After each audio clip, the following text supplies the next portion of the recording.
We know these constant weather issues can be quite frustrating. If it's not power outages, it's spoiled food. So ABC 24 has been in your community, and we've been listening to issues that matter most to you. Just yesterday, we were in Raleigh, and a big issue following these storms has been the lack of financial assistance for those of us who lose food after days without power. Our Zaria Oates spent the day with a resident who says buying groceries lately has become a game of luck.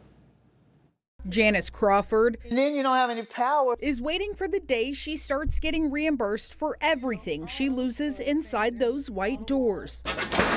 Every time the power goes out. You know, just because I make a decent salary doesn't mean that I can keep buying my food over and over again. And on two separate occasions, her power went out just before a big event. You got $300-400 worth of meat or something in there because you're having a big event and there's nowhere to take it because my mom's power's out, my brother's power's out, my best friend's power's out, my other friend in Cordova, her power's out.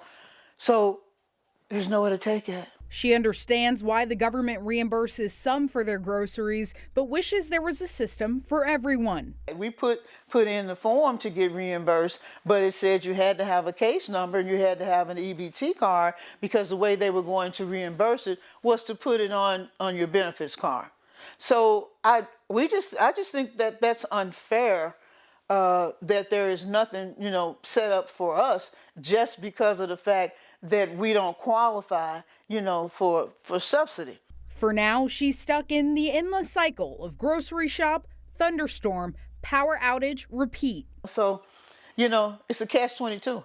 The only option left is get ready and head to the nearest place to get food. Now, MLGW has partnered with the Mid-South Food Bank to provide food to families in need, but this is that line behind me starting at Scott Street and Broad Avenue, and to say the line is long is an understatement. Oh my God. I don't think this is worth it for me, Zaria. Especially considering you don't know the options until you've waited in line. They give away what's been given or whatever to them, but it may not necessarily meet your health needs of what you're trying to replace in your home. Pushing her to fight even harder for grocery reimbursements for everyone. Well, I spoke with Janice just about an hour ago, and she said it took about 2 hours to get her food.